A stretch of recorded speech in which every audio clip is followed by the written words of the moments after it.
This week we're trying out the all-new 2012 Volkswagen Beetle. And Volkswagen is making no secret about it. They're going to try going after the male market a little more than the last Beetle was known for.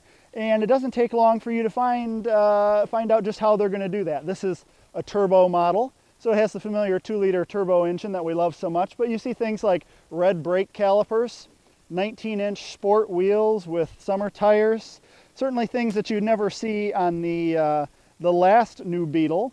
Then you've got things inside like dash top mounted gauges showing you a stopwatch function for measuring 0 to 60 times, things like that.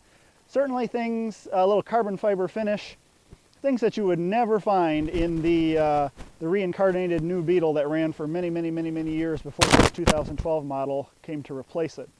But you know what? We like a lot about it. First of all, the value is pretty strong. This model, the Turbo, starts at about $24,000. We added $1,000 for the 19-inch wheels and bi-xenon headlamps that look really cool with some LED accents. So it puts it about $25,000. And if you like the look of the Beetle, you're going to be pretty happy with this. It has a great ride and handling compromise. Of course, it has a pretty deep hatch area, actually. Of course, rear seat headroom is always an issue in the Beetle. So you want to be careful that that's not going to affect your use of the vehicle. But certainly we like the looks of it. I think it's about as good as a new Beetle follow-up could be.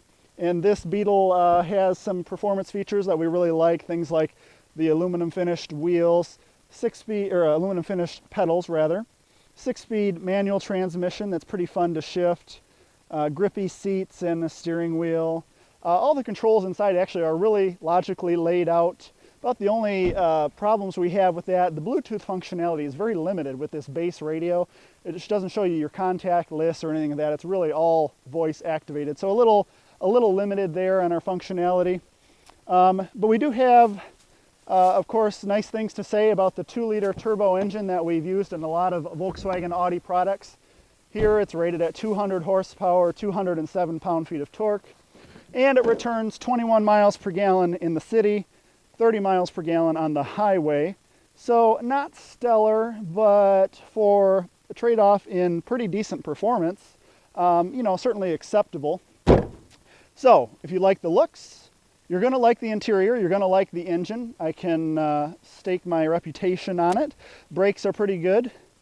At $25,000, it's certainly worth looking into. It is has a lot more male appeal than the last model did, so it's worth a look. Of course, if you're really going for performance, you've got things like the $25,000 Scion FRS, which is very hard to beat if you're going for outright performance. But you know what? If you want a car with some character, I get plenty of compliments on this car already, and I've only had it a few days. It's certainly worth taking a look at. So check this out, 2012 Volkswagen Beetle Turbo.